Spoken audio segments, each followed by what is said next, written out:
The story of Job, faith through the storm. A long time ago in the land of Uz, there lived a man named Job. He was blameless and upright, a man who feared God and turned away from evil. Job was greatly blessed. He had 7 sons and 3 daughters, thousands of animals, many servants, and a good name throughout the land. He was the greatest man among all the people of the East. His sons often held feasts in their homes and invited their sisters to join them. When the days of feasting were over, Job would rise early and offer burnt offerings for each of them, saying, "Perhaps my children have sinned and cursed God in their hearts." This was his regular practice, a father's love wrapped in reverence for God. One day, the angels came to present themselves before the Lord, and Satan also came among them. The Lord asked Satan, "Where have you come from?" Satan replied, "From roaming throughout the earth and walking back and forth on it." Then the Lord said, "Have you thought about my servant Job? No one in the world is like him. He is a man of integrity. He is decent, he fears God, and he stays away from evil." Satan answered the Lord, "Haven't you given Job a reason to fear God? Haven't you put a protective fence around him, his home and everything he has? You have blessed everything he does. His cattle have spread out over the land. But now stretch out your hand and strike everything he has. I bet he'll curse you to your face," the Lord told Satan. "Everything he has is in your power, but you must not lay a hand on him." Then Satan left the Lord's presence. Job's first crisis. One day when Job's sons and daughters were eating and drinking wine in their oldest brother's home, one messenger came running, breathless, saying, "While the oxen were plowing and the donkeys were grazing nearby, men from Sheba attacked. They took the livestock and massacred the servants. I'm the only one who has escaped to tell you." While he was still speaking, another messenger came and said, "A fire from God fell from heaven and completely burned your flocks and servants. I'm the only one who has escaped to tell you." While he was still speaking, another messenger came and said, "The Chaldeans formed 3 companies and made a raid on the camels. They took the camels and massacred the servants. So I'm the only one who has escaped to tell you."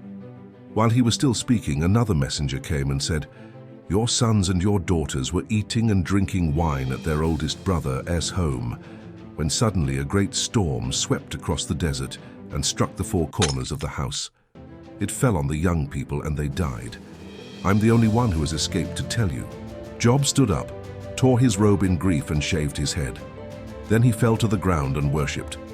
He said, "Naked I came from my mother, and naked I will return. The Lord has given, and the Lord has taken away. May the name of the Lord be praised." Through all this, Job did not sin or blame God for doing anything wrong. Now let's dive into chapter 2. Satan challenges the Lord again. One day when the sons of God came to stand in front of the Lord, Satan the accuser came along with them. The Lord asked Satan, "Where have you come from?" Satan answered the Lord, "From wandering all over the earth." The Lord asked Satan, "Have you thought about my servant Job? No one in the world is like him. He is a man of integrity. He is decent, he fears God, and he stays away from evil. And he still holds on to his principles. You're trying to provoke me into ruining him for no reason." Satan answered the Lord, "Skin for skin. Certainly a man will give everything he has for his life. But stretch out your hand and strike his flesh and bones.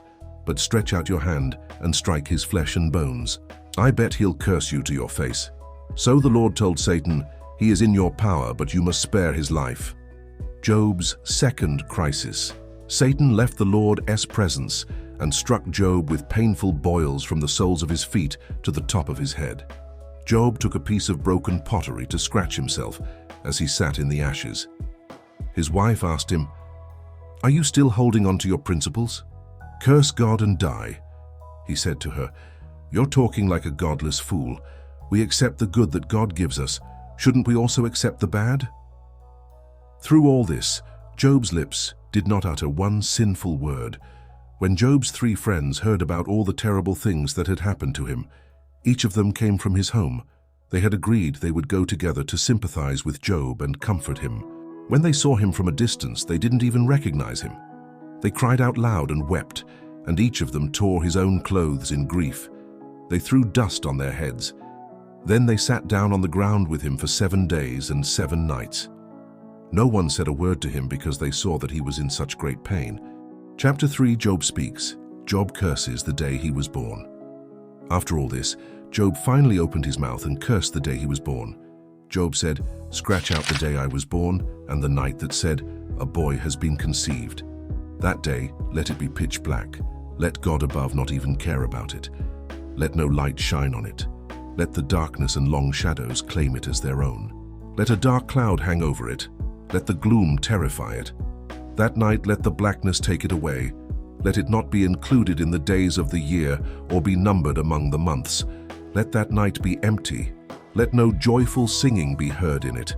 Let those who curse the day, those who know how to wake up Leviathan, let its stars turn dark before dawn. Let it hope for light and receive none. Let it not see the first light of dawn, because it did not shut the doors of the womb from which I came, or hide my eyes from trouble. Why did I survive at birth? Why didn't I die as soon as I was born, and breathe my last breath when I came out of the womb? Why did knees welcome me? Why did breasts let me nurse? Instead of being alive, I would now be quietly lying down. I would now be sleeping peacefully. I would be with the kings and the counselors of the world who built for themselves what are now ruins. I would be with princes who had gold, who filled their homes with silver. I would be buried like a stillborn baby. I would not exist. I would be like infants who never saw the light. There the wicked stop their raging. There the weary are able to rest. There the captives have no troubles at all. There they do not hear the shouting of the slave driver. There you find both the unimportant and important people. There the slave is free from his master. Why do I go on living? Why give light to one in misery and life to those who find it so bitter? To those who long for death, but it never comes, though they dig for it more than for buried treasure? They are ecstatic, delighted to find the grave. Why give light to those whose paths have been hidden, to those whom God has fenced in? When my food is in front of me, I sigh. I pour out my groaning like water. What I fear most overtakes me. What I dread happens to me. I have no peace, I have no quiet, I have no rest, and trouble keeps coming. My friends, and these 2 chapters are just the beginning. Watch what happens next in part 2 of this amazing Bible audio from the book of Job. You wonder to believe how God turns Job's pain into purpose and his ashes into glory. Stay tuned, and don't forget to listen to the next chapter. There was a day I lost everything. I had gold, I had palaces and great health.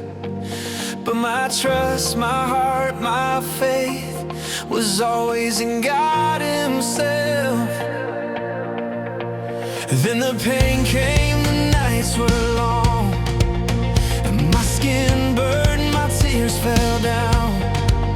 But deep inside in my heart I heard His voice, my child, don't give up now. Then I opened the Bible and I saw Job, and now I see.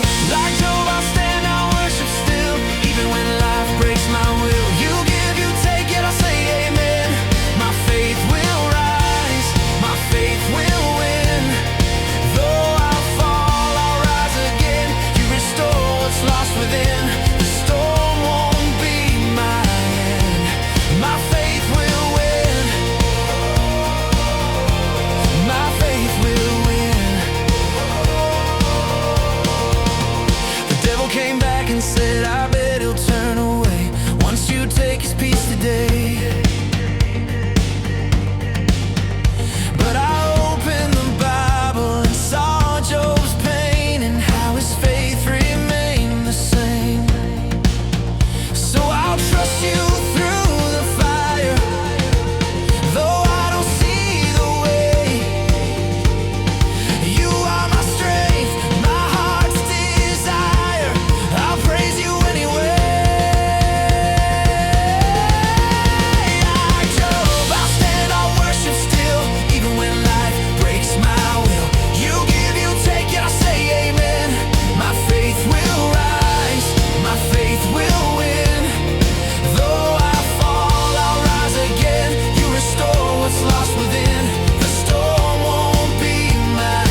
God is with me in the fight. Though I cry, I still believe. My faith will never leave. Through the testing, through the flame, I still praise your holy name. You were faithful then, you're faithful now, and I'll keep my vow. Like Job, I'll stand, I'll worship still, even when life breaks my will. You give, you take, and I'll say amen. My faith will rise, my faith will win.